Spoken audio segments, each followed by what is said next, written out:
प्रदेश विशेषमा आज हामीसँग हुनेछन्। सुदूरपश्चिम प्रदेश सभा 5 महिनादेखि बस्नै सकेन, जनसरोकारका विषयदेखि विधेयकहरूसम्म अलपत्र। गण्डकी प्रदेशमा एमसीसीको छाया, राष्ट्रिय जनमोर्चाले समर्थन फिर्ता लिए सरकार जोखिममा पर्ने डर। लुम्बिनी, कर्णाली र सुदूरपश्चिम प्रदेशमा निर्वाचन लक्षित सुरक्षा योजना तयार, अति संवेदनशील क्षेत्रमा थप सुरक्षाकर्मीको माग। र तराईमा पालिने मुर्रा जातको भैँसी मध्य पहाडी क्षेत्रमा समेत फस्टाउँदै दूध उत्पादन पनि मनज्ञ। नमस्कार, म रुबिना थापा। यी थिए प्रदेश विशेषका आजका हाम्रा सामग्री। यसबाहेक कसरी हुँदैछ त मगर समुदायको मौलिक नचन नाचको संरक्षण सम्बन्धी सामग्री हामीसँग रहनेछ। हेर्दै गर्नुहोस् प्रदेश विशेष, समाचार, समीक्षा र सन्देश।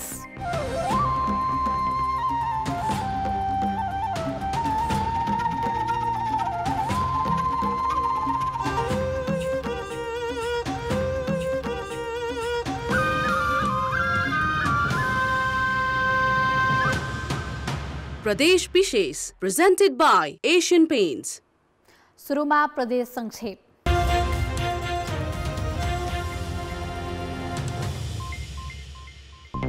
हिमाली जिल्ला ताप्लेजुङमा आँखाका बिरामीको संख्या बढेको छ। आँखा रातो भएर पाक्ने, चिलाउने, टाउको दुख्ने जस्ता समस्या बिरामीमा देखिएको आँखा उपचार केन्द्र ताप्लेजुङले जनाएको छ। यस्ता समस्या भएपछि दैनिक 80 जनासम्म बिरामी आउने गरेको अस्पतालले जनाएको छ। यो सरुवा रोग भएकाले सावधानी अपनाउन चिकित्सकहरूले बिरामीलाई आग्रह गरेका छन्।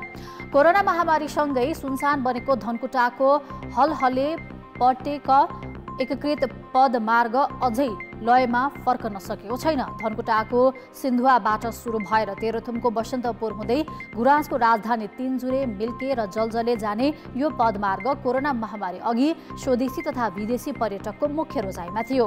पर्यटक आवागमन बढेपछि उनीहरूको सुविधाका लागि सङ्घ र प्रदेश एक सरकारले झण्डै 1 करोड रुपैयाँ खर्चेर हलहलेदेखि पटेक डाँडासम्म रेलिङ सहितको पक्की मार्ग र विश्रामस्थल निर्माण गरेको थियो। तर 2 वर्ष यता पदमार्ग सुनसान प्राय छ। पर्यटक आउन छाडेपछि स्थानीय स्तरमा सञ्चालित होटल र ग्रामीण होमस्टे पनि ठप्प छ। भक्तपुरको सल्लाघारीमा रहेको रानी पोखरीको पुरानै शैलीमा जीर्णोद्धार गरिएको छ। भक्तपुर नगरपालिकाले 2076 जेठ 15 गतेदेखि जीर्णोद्धार थालेको करिब 33 महिनापछि जीर्णोद्धार सम्पन्न गरेको हो। रानी पोखरीको नेपाल मजदुर किसान पार्टीका अध्यक्ष नारायण बिजुक्सेले हिजो उद्घाटन गरेका थिए। पोखरीसँगै रहेको कलात्मक वाङभाङ पार्टी समेत पुनर्निर्माण गरेको छ। नगरपालिकाले 2 करोड 54 लाख बजेट विनियोजन गरी जीर्णोद्धार सम्पन्न गरेको हो। पोखरी जीर्णोद्धार गर्न बागमती प्रदेश सरकारले पनि 50 लाख बजेट दिएको थियो। नेपाली सेनाले 2040 सालदेखि रानी पोखरीमा सर्वसाधारणलाई प्रवेशमा रोक लगाएको थियो। जीर्णोद्धारसँगै रानी पोखरी सर्वसाधारणका लागि खुला गरिएको नगरपालिकाले जनाएको छ। भक्तपुरको रानी पोखरी नेपाल सम्मत 750 मा राजा जगज्योति मल्लले बनाउन लगाएको इतिहास छ। ठेकेदार कम्पनीको ढिलासुस्तीका कारण रोल्पा अस्पतालको 50 शय्याको भवन अझै निर्माण सम्पन्न हुन सकेको छैन। 2.5 वर्षमा अस्पतालको भवन निर्माण सक्ने गरी 29 करोड 51 लाख रुपैयाँमा 2075 असोजमा आशिष श्री जयन्ती नामक निर्माण कम्पनीले ठेक्का लिएको थियो। तर विभिन्न बहानामा काम नगर्दा भवनको 20% काम पूरा हुन बाँकी छ। अस्पतालले 50 शय्याका लागि मेसिनरी सामान, चिकित्सक, स्वास्थ्यकर्मी र अन्य जनशक्तिको समेत स्वीकृति पाइसकेको छ। नयाँ भवन निर्माण सम्पन्न नभएपछि स्वीकृत चिकित्सक तथा स्वास्थ्यकर्मीहरू रोल्पा आएका छैनन्।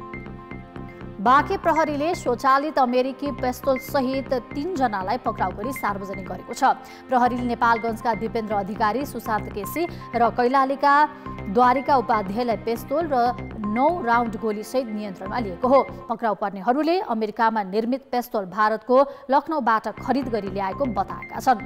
रूपन्देही सुपर लिग क्रिकेटमा आज शङ्करनगर क्रिकेट क्लबले 26 रनको जित निकालेको छ। भैरवाको सिद्धार्थ क्रिकेट मैदानमा भएको खेलमा शङ्कर नगरले बोटल राइनोजलाई पराजित गरेको हो। टस जितेर ब्याटिङ रोजेको शङ्कर नगरले 47 ओभर 4 बलमा सबै विकेट गुमाएर 212 रन जोड्यो। विशाल केसीले 66 र विराट भण्डारीले 57 रन बनाउँदै टिमलाई विशाल योगफलतर्फ ढोराएका थिए। सञ्जु बोहराले 3 तथा अमृत थापा र कौशल सिंहले 2-2 विकेट लिए। जवाफी ब्याटिङमा बुटोल 5 बल बाँकी हुँदा सबै विकेट गुमाएर 176 रनमा सीमित बन्यो। उसका लागि दीपक डुम्रेले 42, सूरज सारूले 39, राहुल यादवले 17 रन जोडेका छन्। ओम सारू र सन्तोष खत्रीले समान 3-3 विकेट लिएका छन्। हामीसँग बाँकी नै छन्। मगर समुदायको मौलिक नचन नाच लोप हुने अवस्थामा युवा पुस्तालाई प्रशिक्षण दिएर संरक्षणको प्रयास र लुम्बिनी, कर्णाली र सुदूरपश्चिम प्रदेशमा निर्वाचन लक्षित सुरक्षा योजना तयार। अति संवेदनशील क्षेत्रमा थप सुरक्षाकर्मीको माग। प्रदेश विशेष presented by Asian Paints.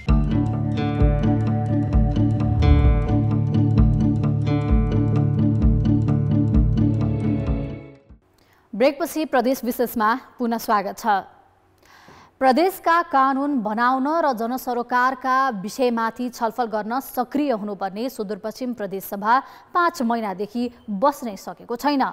सरकारले बिजनेस दिन नसकेकै कारण असोज 15 यता प्रदेश सभा बन्द हुँदा विधेयकहरू अलपत्र परेका छन्।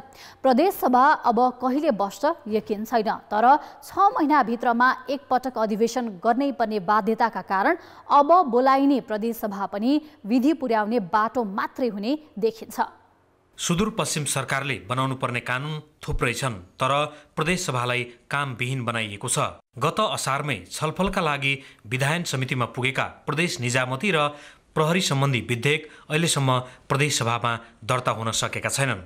असोज 10 मा दर्ता भएको दुग्ध विकास बोर्ड संशोधन सम्बन्धी विधेयक सचिवालयमा दर्ता भए पनि 5 महिनादेखि प्रदेश सभामा बैठक बस्न नसक्दा त्यत्तिकै अलपत्र छ। सरकार सत्ता खिचातानी पार्टी विवादमा अल्झिँदा प्रदेश सभाले काम पाउन सकेको छैन। सरकार गठन भए पश्चात अहिलेसम्म उहाँले सदन फेस गर्नुभएको छैन।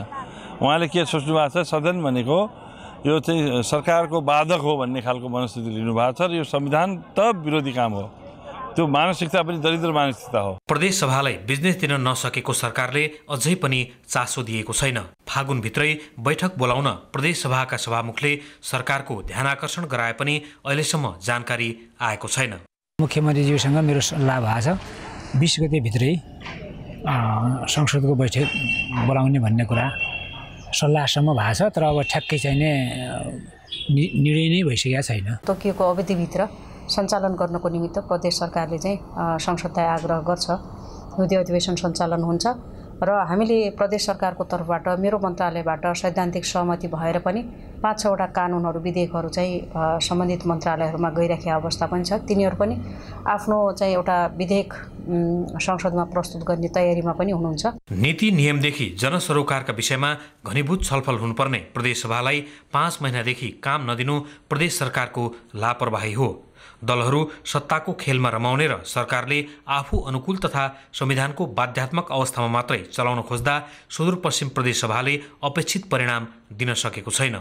कान्तिपुर समाचारका लागि क्यामेरामा सुदीप थापाका साथमा टेकराज जोशी, धनगढी, कैलाली।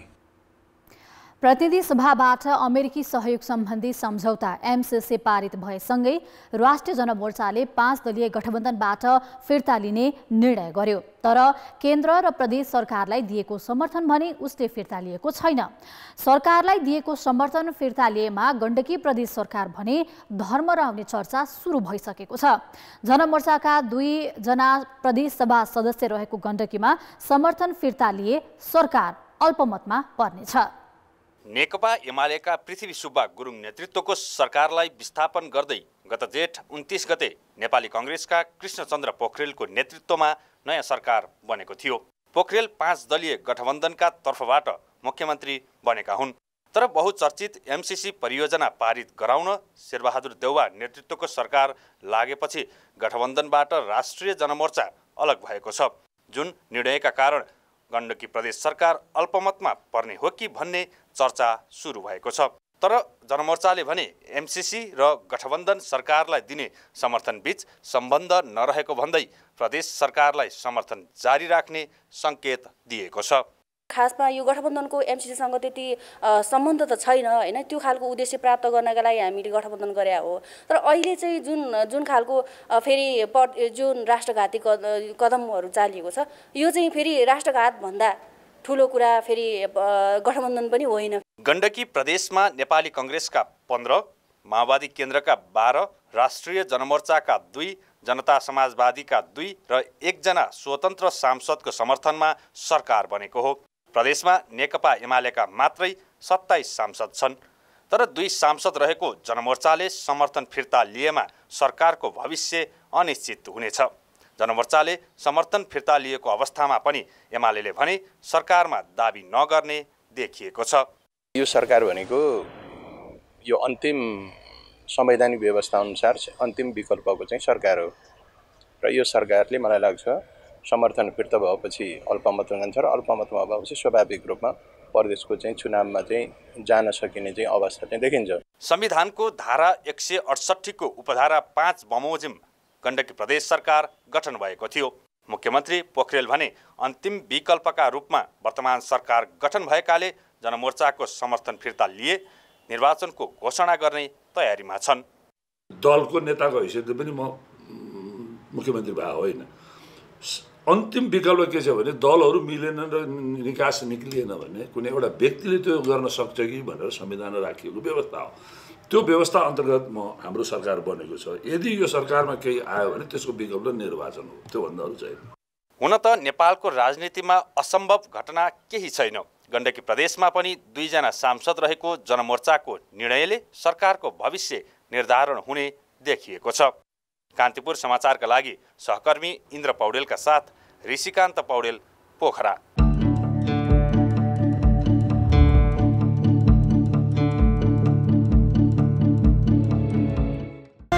प्रदेश विशेष प्रेजेन्टेड बाय एशियन पेन्ट्स। ब्रेकपछि प्रदेश विशेषमा पुनः स्वागत छ। स्थानीय तहको निर्वाचनको समय नजिकै जाँदा लुम्बिनी, कर्णाली र सुदूरपश्चिम प्रदेशले निर्वाचन सुरक्षा योजना तयार पारेका छन्। हरेक जिल्ला सुरक्षा समितिले समग्र रणनीतिदेखि निर्वाचन केन्द्रसम्मको अवस्था वर्गीकरण गरेर तयार गरिएको सुरक्षा योजना अनुमोदनका लागि गृह मन्त्रालय पठाइएको छ। लुम्बिनी, कर्णाली र सुदूरपश्चिम प्रदेशका जिल्लाहरूमध्ये सुरक्षा दृष्टिले अति संवेदनशील मतदान केन्द्रहरू कर्णाली प्रदेशमा धेरै छन्। दोस्रोमा लुम्बिनी र तेस्रो स्थानमा सुदूरपश्चिम प्रदेशका निर्वाचन केन्द्रहरू पर्छन्। उच्च हिमाली तथा विकट जिल्ला कालीकोट र तराईको सुगम नेपालगञ्ज समेत 3 वटा प्रदेशका करिब 1000 मतदान केन्द्र अति नै संवेदनशील ठानिएको छ। अन्य जिल्लाको तुलनामा सुरक्षा पहुँच भएको बाँकेका 365 मतदान केन्द्रमध्ये 101 वटा अति नै संवेदनशील छन्। हामीले वर्गीकरण गरेर केन्द्रीय सुरक्षा समितिमा हामीले पेश गरिसकेका छौँ र त्यो बमोजिमको केन्द्रीय सुरक्षा योजना बनेर अनि पछि जनशक्ति के कति चाहिँ त्यसमा आवश्यक पर्छ भन्ने कुराको यकिन भएर आउने अवस्था रहन्छ। सुदूरपश्चिम क्षेत्रमा पनि 300 भन्दा बढी निर्वाचन केन्द्रहरू सुरक्षा दृष्टिले अति संवेदनशील छन्। 2074 सालको निर्वाचनका बेला भएका हिंसात्मक गतिविधि र व्यवधानका आधारमा 3 वटै प्रदेशका निर्वाचन केन्द्रको सुरक्षा संवेदनशीलता पहिचान गरिएको हो। विकट प्रदेश भएको कारणले र कर्णाली प्रदेश नै संवेदनशील भएको कारणले अब सरकारले पनि त्यो खालका सुरक्षा योजनाहरू बनाएको अवस्था छ र जहाँसम्म कर्णाली प्रदेशको सन्दर्भमा अप्पर कर्णाली र लोवर कर्णालीको सन्दर्भमा अप्पर कर्णालीको सबै जिल्लाहरू संवेदनशील अवस्थामा छ। एकै चरणमा हुने भनिएको मतदान केन्द्रको सुरक्षा संवेदनशीलता पहिचान गरिसकेका सुरक्षा अधिकारीले थप जनशक्ति र साधन स्रोतको माग गरेका छन्। यो पटक राजनीतिक तहमा विगतमा जस्तो बढी असुरक्षा भने देखिएको छैन। 2079 वैशाख 30 गते हुने तय भएको स्थानीय तहको निर्वाचनमा लुम्बिनी, कर्णाली र सुदूरपश्चिम प्रदेशका 276 स्थानीय तहमा 7377 भन्दा बढी मतदान केन्द्र हुनेछन्। कान्तिपुर समाचारका लागि सुर्खेतबाट कमल पन्त र कैलालीबाट टेकराज जोशी र सविता जीसीका साथ जे पाण्डे, नेपालगञ्ज बाँके। नेपालको तराई क्षेत्रमा पालन हुँदै आएको मुर्रा जातको भैँसी मध्य पहाडी क्षेत्रमा समेत फस्टाउन थालेका छन्। नगरपालिकाले अनुदानमै पाडी उपलब्ध गराउन थालेपछि काभ्रे पनौतीका किसानले घर लौरी मुर्रा भैँसी हुर्काएका छन्। दुधालु प्रकृतिका मुर्रा भैँसी किसानको रोजाइमा पर्न थालेको छ। काभ्रेको पनौती नगरपालिका भित्र मात्र अहिले 8000 भन्दा बढी भैँसी पालिएका छन्। तीमध्ये धेरै जसो त मुर्रा जातकै छन्। किसानले तराईका जिल्लाबाट ल्याएर भए पनि मुर्रा भैँसी पाल्न थालेपछि पनौती नगरपालिकाले पनि त्यही जातका पाडी ल्याएर अनुदानमा उपलब्ध गराएको छ। 4 वर्ष अघि नगरपालिकाले सुरु गरेको भैँसी प्रवर्धन कार्यक्रम अन्तर्गत पनि 900 भन्दा बढी मुर्राका पाडी वितरण भइसकेको छ। यसले किसानलाई भैँसी पालनतर्फ थप उत्प्रेरित गरेको छ। दिन्छ गाईले दुध धेरै, भैँसीको दुध कम भए पनि फाइदा आउँछ, अनि त्यो कारणले भैँसी पाल्नै फाइदा रहेछ। 10-11 लिटर दुध बेच्थ्यौँ भनेदेखि अहिले 19 लिटर दुध बेच्छौँ। त्यतिखेर 4 सुन्ना 5 सुन्ना फाइट थियो भने अहिले 8 सुन्ना 7 सुन्ना फाइट आउँछ। यसअघि यहाँका किसान लिमे, पार्कोटे जस्ता स्थानीय जातका भैँसी पाल्थे। जब मुर्रा भित्रन थाले दूध उत्पादन ह्वात्तै बढ्यो। विज्ञहरू पनि स्याहारमा ध्यान दिए मध्य पहाडी क्षेत्रको हावापानीमा मुर्रा भैँसी फस्टाउने बताउँछन्। भैँसीको चाहिँ सबै चिज बिग्छ, कालो सुनको रूपमा रहेको। हामी यसलाई ब्ल्याक गोल्ड भनिरहेछौँ। यहाँको हावापानीमा राम्रोसँग खप्छ, उत्पादन पनि वृद्धि हुन्छ। अनुदानमा मुर्राका पाडी वितरण गर्नुका साथै भैँसीलाई सुत्केरी भत्ता दिने घोषणा गरेका पनौती नगरपालिकाका जनप्रतिनिधि भने कतिपय किसानले अनुदानको दुरुपयोग गर्न थालेकोमा चिन्ता व्यक्त गर्छन्। जो दिएर पनि सही ठाउँमा सदुपयोग गर्न नसक्ने किसानहरू, यो मेरो हो नगरपालिकाको होइन, यो आमदामीको स्रोत मेरो हो भन्ने किसानहरू नि नभेटेको अवस्था पनि भेट्यो।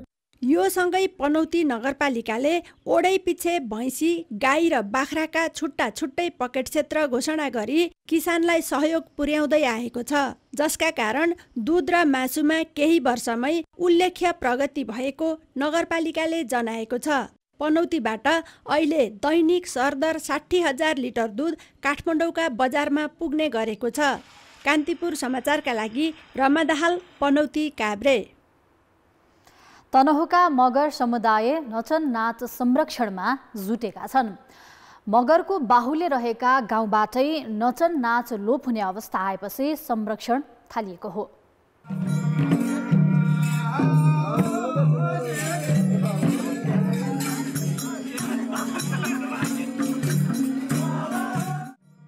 नचन नाच मगर समुदायमा प्रचलनमा छ। पुरुषले गुन्ने चोली जस्ता महिलाका कपडा लगाएर महिलाको रूप धारण गरी मारुनी नाच्ने गर्छन्। बीचमा अर्को एकजना पुरुष विभिन्न हावभाव प्रस्तुत गर्दै हँसाउँदै यो नाचमा संलग्न हुन्छन्, जसलाई बिजाघरे भनिन्छ। मगरहरूको चाहिँ यो चाहिँ सांस्कृतिक जगरण गरौँ भने चाहिँ हामी अग्रसर बढ्दैछौँ। मौलिक संस्कृति र परम्परा बोकेको नचन पछिल्लो समय लोप हुँदै जान थालेपछि मगर समुदाय आफै संरक्षणमा जुटेको छ। युवा पुस्तालाई प्रशिक्षण दिएर नचनमा अभ्यस्त गराउन थालिएको छ। नचन नाच्ने भन्ने यो बारेमा राम्रोसँग थाहा पनि थिएन। अब गाउँको बाबुबाजेहरूले भन्नुभयो, सिकाउनु भयो, उनीहरूसँगै सिकेको नाचियो। पुरानो कल्चर चाहिँ यो हराउन दिनु भनेर हामीले जगेर्ना गरिरहेको छ। यो नाच पहिले कृष्ण अष्टमीका दिनदेखि माघ महिनासम्म नाच्ने प्रचलन थियो। प्रचार र संरक्षणकै लागि पछिल्लो समय शुभ कार्य र मेला महोत्सवमा समेत प्रस्तुत गरिन थालिएको छ। यो नाचका क्रममा नृत्यकर्ताले विभिन्न देवी देवताको नाम जप्ने गर्छन्। तनहुँको भीमा, कोटदरबार, काहुँ, शिवपुर, बैदी, छिपछिपे, कोटा लगायतका मगर बहुल गाउँहरूमा नचन नाच संरक्षण अभियान अघि बढेको हो। कान्तिपुर समाचारका लागि प्रताप राणा मगर, तनहुँ। प्रदेश विशेष आजका लागि यति नै। प्रदेश समाचारहरूको साथमा भोलि फेरि आउनेछौँ। कान्तिपुर टेलिभिजन हेर्दै गर्नुहोला। नमस्ते।